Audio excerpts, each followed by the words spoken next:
موت کے منہ میں۔ اب وائٹ ہاؤس کے روب و جلال کا یہ عالم تھا کہ سارا شمالی اور جنوبی امریکہ ایک ہو گیا۔ شمالی امریکہ میں الاسکا سے گوٹے مالا تک اور جنوبی امریکہ میں وینزویلا سے ارجنٹینا اور چلی تک صدر امریکہ کے ہی نعرے کی گونج تھی۔ ان حکومتوں کو اپنی عافیت اسی میں نظر آئی کہ وائٹ ہاؤس کی عظمت کو تسلیم کر لیں، لیکن یورپ، ایشیا، افریقہ اور آسٹریلیا نے بھی امریکی جارحیت کے آگے سر نہیں جھکایا۔ یہ اور بات ہے کہ وقتی مصلحت کے پیش نظر خاموشی اختیار کر لی گئی تھی، دم سادھ لیا تھا، لیکن چاروں براعظموں کے بڑے بڑے ملکوں کا سربراہی کانفرنس کے انعقاد کے لیے بڑی تیزی سے تیاری شروع ہو چکی تھی۔ وائٹ ہاؤس میں بیٹھے ہوئے امریکی سربراہ کو اس بات کا علم تھا، لیکن اس کو ایسی کانفرنسوں کو کیا پرواہ ہو سکتی تھی؟ وہ دنیا کی سب سے عظیم قوت بن چکا تھا۔ دو براعظموں کا بلا شرکت غیر مالک غرور اور قوت کے نشے میں وہ چوڑا وائٹ ہاؤس میں بیٹھا پے در پے احکامات صادر کر رہا تھا۔ فضائل کمپنیوں کو اس کا یہ حکم مل چکا تھا کہ 48 گھنٹے کے اندر اندر دنیا کے گوشے سے سارے امریکیوں کو سمیٹ لیا جائے۔ چنانچہ اس سلسلے میں انتہائی تیز رفتاری سے کام شروع کیا جا چکا تھا۔ یہ تمام خبریں اخبارات میں بھی آ رہی تھیں۔ فریدی وغیرہ اس وقت اخبارات ہی پڑھ رہے تھے اور گاڑی تیزی سے فراٹے بھر رہی تھی۔ ڈرائیونگ کا فرض فلپ نے سنبھالا تھا، کیونکہ بسمارک تک جانے والے راستے ان کے لیے انجان نہیں تھے۔ پروگرام کے مطابق وہ سب مینوکٹس کے اسی ہوٹل میں ایک دوسرے سے ملے جس کا پتہ مارینوف کو فلپ نے بتایا تھا۔ وہاں سے ایک اسٹیشن ویگن کرائے پر حاصل کر لی گئی تھی اور وہ لوگ بسمارک کی طرف روانہ ہو گئے تھے۔ دوپہر کا کھانا گاڑی میں ہی کھایا تھا جو وہ اپنے ساتھ لے کر چلے تھے۔ ان کے ساتھ اور بھی بہت سا ایسا سامان تھا جیسے وہ پکنک پر جا رہے ہوں۔ یہ انتظام اس لیے کیا گیا تھا کہ اگر راستے میں پوچھ گچھ کا سامنا کرنا پڑے تو وہ مطمئن کر دینے والے جواب دے سکیں۔ لیکن کئی سو میل کی طویل سفر کے دوران میں انہیں کسی جگہ کسی قسم کی دشواری کا سامنا نہیں کرنا پڑا تھا، اور جب شام کا دھند علاقہ پھیلنے میں 1 گھنٹہ رہ گیا تب فلپ نے یہ اعلان کیا کہ اب وہ بسمارک سے 50 میل دور رہ گئے ہیں۔ اس وقت اسٹیشن ویگن جس راستے پر فراٹے بھر رہی تھی اس کے دائیں جانب بڑی بڑی خودرو جھاڑیوں کا ایک وسیع جنگل سا پھیلا ہوا تھا، اور بائیں جانب ایک وسیع اور ریز میدان جیسے اختتام پر ایک پہاڑی سلسلہ پھیلا ہوا نظر آ رہا تھا۔ جس وقت فلپ نے بسمارک کے قریب پہنچنے کے بارے میں بتایا، مارینوف انہی پہاڑیوں کو دیکھ رہا تھا۔ وہ فلپ کی آواز سن کر چونکا۔ کیا کہا؟ ہم بسمارک سے 50 میل دور رہ گئے ہیں؟ ہاں، بس پھر ٹھیک ہے، بائیں جانب موڑ لو اسٹیشن ویگن۔ بائیں جانب؟ فلپ نے حیرت سے کہا، یعنی میدان میں؟ ہاں، مارینوف نے جواب دیا اور پھر کہا، ہمیں ان پہاڑیوں تک پہنچنا ہے۔ میرا خیال ہے کہ وہ 6-7 میل سے زیادہ دور نہیں ہوں گی۔ لیکن دیکھو دوست، مارینوف اس کی بات کاٹ کر بولا، میں ابھی تم لوگوں کی کسی بات کا جواب نہیں دوں گا، لیکن وہ وقت قریب آ گیا ہے جب میں تم لوگوں کو اپنی اسکیم سے باخبر کروں گا۔ مجھے یقین ہے کہ تم لوگ بھی میری اسکیم کی داد دیے بغیر نہ رہ سکو گے، لیکن ابھی کچھ اور ٹھہرو، بس کچھ دیر۔ ٹھیک ہے فلپ، گاڑی موڑ لو، فریدی بولا۔ فلپ نے رفتار کم کرنے کے بعد گاڑی کو میدان میں اتار دیا۔ میدان ہموار نہیں تھا، اس لیے رفتار 20 میل فی گھنٹے سے زیادہ نہ کی جا سکی۔ 20 ہی منٹ میں وہ پہاڑی سلسلے کے دامن میں پہنچ چکے تھے۔ مارینوف کے کہنے پر گاڑی روک دی گئی اور انجن بھی بند کر دیا گیا۔ وہ سب نیچے اتر آئے۔ مارینوف قریب کی ایک پہاڑی کا جائزہ لے رہا تھا۔ دفعتاً اس نے کہا، مجھے اس پہاڑی پر چڑھ کر دوسری طرف کا جائزہ لینا ہے، اس لیے تم لوگ یہیں رکو، میں ابھی آتا ہوں۔ اور پھر وہ جو اب انتظار کے بغیر تیزی سے اس پہاڑی کی طرف دوڑتا چلا گیا۔ کرنل، عمران سرگوشی کرنے والے انداز میں بولا، اسے روکیے، شاید میں اس کے ارادے کو سمجھ چکا ہوں، یہ واقعی امریکہ کو ختم کر سکتا ہے۔ نہ جانے مارینوف کی قوت سماعت بہت تیز تھی یا اس کی چھٹی ہی اس نے اسے خطرے کا احساس دلایا تھا۔ بس وہ ایک دم ہی پلٹا۔ پلٹتے پلٹتے اس نے اپنی جیبوں سے 2 ریوالور نکال لیے تھے۔ خبردار، اگر کسی نے میرے قریب آنے کی کوشش کی تو بے دریغ فائرنگ شروع کر دوں گا۔ وہ تیزی سے پیچھے پلٹتا ہوا بولا، اپنے اپنے ہاتھ اوپر اٹھا دو۔ وہ سب ٹھٹک کر رہ گئے تھے، ہاتھ بھی اٹھانا ہی پڑے۔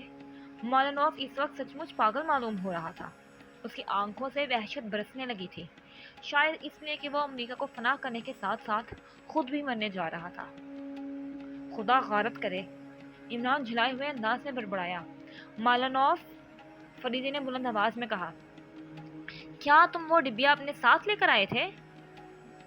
اوہ، مالنوف پاگلوں کی طرح ہنسا۔ تم سمجھ گئے کرنل فریدی؟ ہاں، فریدی نے کہا، میں واشنگٹن ہی میں سمجھ گیا تھا، لیکن یہ دیکھنا چاہتا تھا آخر تم اس کا استعمال کس طرح کرو گے۔ اس بات کا تو مجھے یقین نہیں تھا کہ تم اسے کھولنے میں کامیاب ہو گئے ہوگے۔ ہاں کرنل فریدی، میں اسے کھولنے میں کامیاب نہیں ہوا ہوں، لیکن پھر بھی جانتا ہوں کہ مجھے کیا کرنا ہوگا۔ میں وہ ڈبیا اسی لیے اپنے ساتھ لے کر آیا تھا کہ اگر وقت پڑا تو میں خود ہی امریکہ کو فنا کر دوں گا۔ اس کے ساتھ ہی میرا مرنا بھی یقینی ہے، لیکن مجھے اپنی اس آنے والی موت پر فخر ہے۔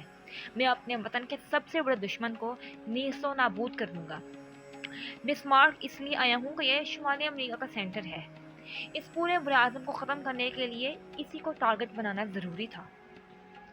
مالنوف ان لوگوں کی طرف منہ کیے الٹے قدموں چلتا ہوا آہستہ آہستہ پہاڑی پر چڑھنے لگا۔ جولیا اپنے ہونٹوں پر زبان پھیر رہی تھی۔ فلپ، اسد اور سفتر کی آنکھیں بھی کسی قدر خوف کا اظہار ہو رہا تھا۔ سرائبہ کی گھورتی ہوئی نظریں مالنوف کے ریوالور پر جمی ہوئی تھیں۔ فریدی کا چہرہ بالکل سپاٹ تھا اور عمران کے چہرے پر حماقت ہی حماقت تھی۔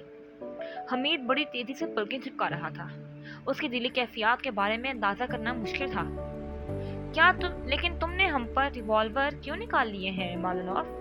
ہم تم سے متفق ہیں، امریکہ کو ختم کرنے کے لیے ہم سب قربانی دینے کے لیے تیار ہیں، ہم تمہارے ساتھ ہیں۔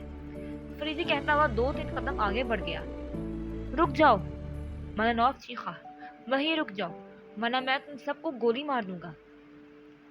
لیکن ذرا احتیاط سے مارنا، عمران نے ہانک لگائی، کہیں زور سے نہ لگ جائے، ہم تو تمہارے دوست ہیں۔ مالنوف نے شاید اس کی بات پر دھیان ہی نہ دیا۔ اب وہ بلند آواز میں کہہ رہا تھا، مجھے افسوس ہے دوستو، لیکن میں ایسا کرنے کے لیے مجبور ہوں۔ میں نہیں جانتا کہ تم میں سے کس کے دل میں کیا چھپا ہوا ہے۔ دل میں صرف خون ہی خون چھپا ہوا ہوتا ہے۔ عمران نے پھر ہانک لگائی، کیا تم نے اتنی سائنس بھی نہیں پڑھی؟ مالنوف کہتا رہا، ہو سکتا ہے تم میں سے کوئی ایک یا تم سبھی موت سے خائف ہو اور مجھے اپنا فرض پورا کرنے نہ دو۔ ہم تمہیں یقین دلاتے ہیں کہ تمہیں نہیں مالنوف نے فلپ کی بات کاٹ دی، میں ان حالات میں اپنے علاوہ کسی پر بھی اعتماد کرنے کے لیے تیار نہیں۔ کر لو یار، عمران گھگریایا، اللہ تمہارا بھلا کرے۔ کچھ کرو گے بھی یا بس خامخواہ کی ہانکتے رہو گے؟ جولیا مصربانہ انداز میں پہلو بدل کر بڑبڑائی۔ کیا کروں؟ عمران نے بڑی بے بسی سے کہا، سچ مچ اس وقت میری عقل میں رمبا سمبا ناچنے لگی ہے۔ تم اپنے سنگیاٹ پر بس ناز کرتے ہو۔ ٹھیک ہے، عمران نے سر ہلا کر کہا، میں اس کے دونوں ریوالوروں کی گولیوں سے بچتا ہوا اسے قریب پہنچ سکتا ہوں، لیکن پھر تم لوگوں کو کیا حشر ہوگا؟ ممکن ہے وہ جھلا کر تم لوگوں پر بھی فائرنگ شروع کر دے۔ اوف، جولی نے پھر پہلو بدلا اور ہونٹ بھینچ لیے۔ مالنوف اب ایک چٹان پر جا کھڑا ہوا تھا۔ اس نے بائیں ہاتھ کا ریوالور جیب میں ڈال لیا اور پھر اسی جیب سے کوئی چیز نکال کر ہاتھ بلند کرتا ہوا بولا، کیوں دوستو، یہی ہے نا وہ ڈبیا؟ وہی ہے، اسد بڑبڑایا۔ لیکن تم اسے کس طرح کھول سکتے ہو؟ سر ایبک نے چیخ کر پوچھا۔ مالنوف اب اتنی سی دور تھا کہ چیخ کر ہی باتیں کی جا سکتی تھی۔ میرے پیارے دوستو، مالنوف نے یہ ذہانی سے ہنستے ہوئے کہا، دشواری صرف اسی وقت محسوس کی جا سکتی ہے جب گولیوں کو کوئی نقصان نہ پہنچائے بغیر ڈبیا کھولنے کا مقصود ہو، لیکن مجھے تو اس کی ضرورت ہی نہیں۔ میں تو چاہتا ہوں کہ یہ گولیاں پھٹ جائیں، اس لیے میں ایسا کروں گا کہ ڈبیوں کو یہاں چٹان پر رکھ دوں گا اور یہ بہت بڑا پتھر اٹھا کر اس پر دے ماروں گا۔ میرا خیال ہے کہ یہ ڈبیا اتنی زبردست چوٹ کو برداشت نہ کر سکے گی اور ٹوٹ جائے گی۔ اس کے ساتھ ہی گولیوں کا پھٹ جانا بھی یقینی ہے، اور میں یہی چاہتا ہوں۔ نہیں مالنوف، تم ایسا نہیں کرو گے، فلپ پاگلوں کی طرح چیخا۔ ابھی ایسا وقت نہیں آیا کہ ہم لوگ خودکشی کرنے پر مجبور ہو جائیں۔ رک جاؤ مالنوف، ہو سکتا ہے کہ کوئی دوسری راہ پیدا ہو جائے۔ ناممکن ہے میرے دوستوں، کوئی دوسری راہ نہیں پیدا ہو سکتی، مالنوف نے مغموم انداز میں سر ہلاتے ہوئے کہا، اور پھر بولا، خدا حافظ، اب ہم لوگ دوسری دنیا میں ملیں گے۔ مالنوف، سریبک چیخ پڑا، لیکن مالنوف نے سنی انسنی کر دی۔ اس نے ڈبیا کو ایک چٹان کی طرف رکھا، لیکن چونکہ وہ لوگ نیچے تھے اس لیے اب وہ ڈبیا نے دکھائی نہیں دے رہی تھی۔ پھر مالنوف نے اپنے دائیں ہاتھ میں دبایا ہوا ریوالور بھی جیب میں ڈال دیا، اور اب وہ دونوں ہاتھوں سے قریب پڑا ہوا ایک بہت بڑا پتھر اٹھانے کی کوشش کر رہا تھا۔ پتھر کیا تھا؟ وہ ایک اچھی خاصی چٹان تھی، شاید اس کا وزن 10-12 من سے کم ہو۔ فریدی وغیرہ بے تحاشا پہاڑی کی طرف دوڑ پڑے، لیکن مالنوف نے پھر ان کی طرف نہیں دیکھا۔ اس کی ساری توجہ اس بڑے سے پتھر کی طرف تھی۔ وہ اسے اٹھانے کے لیے اپنا پورا زور صرف کر رہا تھا۔ وہ اس پتھر کو نہیں اٹھا سکے گا، وہ اس پتھر کو نہیں اٹھا سکے گا، جولیا ہانپتے ہوئی کہہ رہی تھی، اور دوسری ان کے ساتھ گرتی پڑتی اوپر چڑھ رہی تھی۔ لیکن مالنوف کے جسم میں شاید کوئی خبیث روح حلول کر گئی تھی، یا پھر اسے اس شدید ترین نفرت کا کشمہ تھا جو اسے امریکہ سے تھی۔ وہ پتھر کو اٹھا چکا تھا اور آہستہ آہستہ اسے اپنے سینے تک لانے کے بعد اور اوپر اٹھا رہا تھا۔ رک جاؤ مالنوف، رک جاؤ، سب چیخے۔ سب سے آگے فریدی اور عمران تھے۔ وہ چٹان پر پہنچ گئے۔ مالنوف اب اس وزنی پتھر کو اپنے ٹھوڑے تک لے جانے میں کامیاب ہو گیا تھا۔ پھر ایک دھماکہ ہوا، چٹان لرزی اور مالنوف کے یسحانی کہکے فضا میں گونجنے لگے۔ فریدی اور عمران اس کے قریب پہنچے ہی تھے کہ اس نے وہ پتھر ڈبیا پر دے مارا۔ ختم ہو جائے گا، اب سب کچھ ختم ہو جائے گا، مالنوف کہہ کے لگاتا ہوا چیخنے لگا۔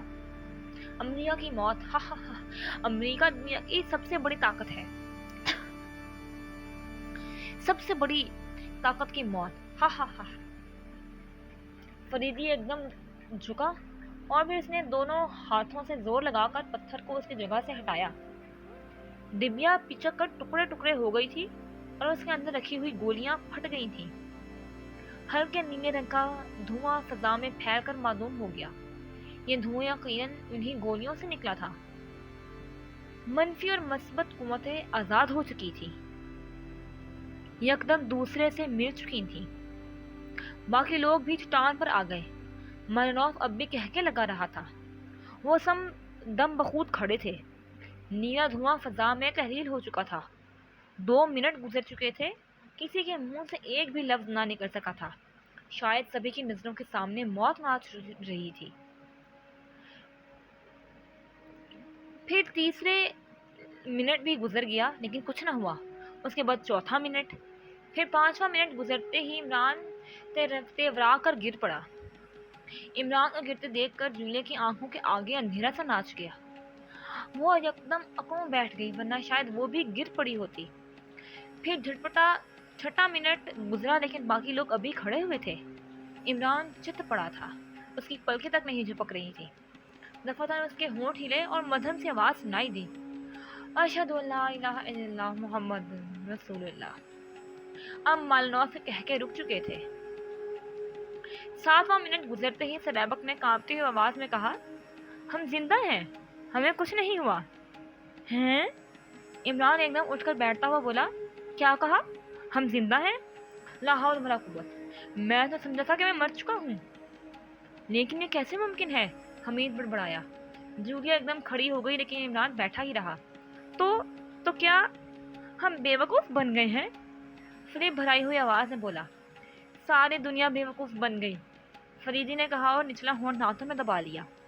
8واں منٹ بھی بخیر و خوبی گزر چکا تھا۔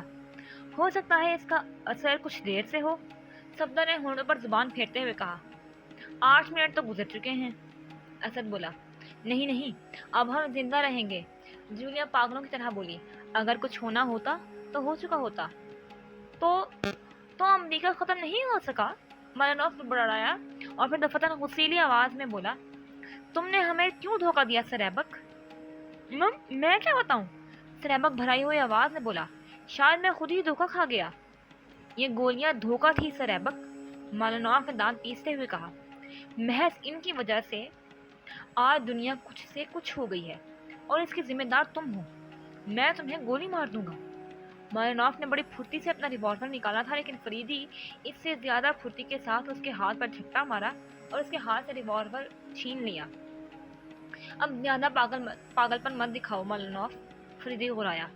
میرے خدا، میں کیا کروں؟ سرائبک نے دونوں ہاتھوں سے منہ چھپا لیا۔ اس کے علاوہ کیا کہہ سکتا ہوں کہ میں خود ہی دھوکہ کھا گیا؟ شاید وہ لوگ اس بات کو جان چکے تھے کہ میں میک ڈونلڈ کی نگرانی کر رہا ہوں، اس لیے انہوں نے یہ چال چلی۔ شاید وہ پہلے ہی ان ڈبیوں کے بارے میں کوئی پلان بنائے بیٹھے تھے۔ میں نے میک ڈونلڈ کی نگرانی کر کے انہیں عمل درآمد کا موقع دے دیا۔ اور لیکن انہوں نے ایسا کیوں کیا؟ اس سے ان کا کیا مقصد تھا؟ دنیا کے ہنگاموں سے انہیں کیا فائدہ پہنچا؟ یہ ہم بعد میں سوچیں گے، فریدی نے کہا۔ اب ہمیں یہاں سے واپس چلے جانا چاہیے۔ ہمارا سب سے پہلا کام یہ ہے کہ دنیا کو اس دھوکے سے بچائیں۔ جب تک دنیا کو اس دھوکے کا علم ہوگا، امریکہ منمانی کرتا رہے گا اور کوئی اسے روکنے والا نہ ہوگا۔ تو کیا وہ گولیاں بھی بیکار ہوں گی جو امریکہ قبضے میں ہیں؟ حمید بولا۔ ظاہر ہے، فریدی نے کہا۔ عمران نے اپنا رومال اسٹینڈ پر بچھایا اور ڈبیا ایک ٹکڑے جمع کرنے لگا۔ یہ کیا کر رہے ہو؟ جولیا بولی۔ ہم سب اسے تبرک کے طور پر استعمال کریں گے، عمران نے جواب دیا۔ ٹھیک ہے عمران، فریدی بولا، یہ ٹکڑے ہمارے کام آئیں گے۔ مالنوف اب بھی کھا جانے والے انداز میں سر ایبک کی طرف دیکھ رہا تھا۔ لیکن ہم دنیا کو اس دھوکے سے کس طرح باخبر کر سکیں گے؟ حمید بولا۔ امریکہ سے نکلنے کی اجازت کسی کو بھی نہیں ہے۔ جس طرح ہم نے بذریعہ تار اپنی حکومتوں کو ان ڈبیوں کے بارے میں اطلاع دی تھی، اسی طرح ہم یہ بھی کام کر سکیں گے۔ لیکن کیا ہماری حکومتیں اس بات پر یقین کر لیں گی؟ مجھے بھی یہی خدشہ ہے کہ اس بات پر آسانی سے یقین نہ کیا جا سکے گا۔ عمران نے ڈبے کے ٹکڑوں کو اپنے رومال میں باندھ کر جیب میں رکھتے ہوئے کہا، اپنی حکومتوں کو یقین دلانے کے لیے یہ ٹکڑے ہمارے بہت کام آئیں گے، بشرطیکہ کا ہم امریکہ سے نکل سکیں، فریدی نے کہا۔ پھر وہ سب اس پہاڑی سے اتر رہے تھے۔ اوہ سور، تم نے وہ کیا حرکت کی تھی؟ جولیا نے عمران کی پیٹھ پر گھونسا جڑتے ہوئے کہا۔ تم گر کیوں پڑے تھے؟ تو تمہیں گرتے دیکھ کر میری آنکھوں کے سامنے بھی اندھیرا چھا گیا تھا۔ میں سمجھی تھی کہ تم چل بسے۔ میں بھی یہی سمجھا تھا کہ چل بسا، عمران نے پلکیں چھپکاتے ہوئے کہا۔ یہی سمجھ کر گرا بھی تھا اور کلمہ بھی پڑھ لیا تھا، مگر پتہ چلا کہ ابھی دلی دور ہے۔ میرا خیال ہے اب ہمیں بسمارک ہی چلنا چاہیے، فلپ بولا۔ ظاہر ہے کہ وہیں جانا پڑے گا، وہی قریب ہے، اسد نے کہا۔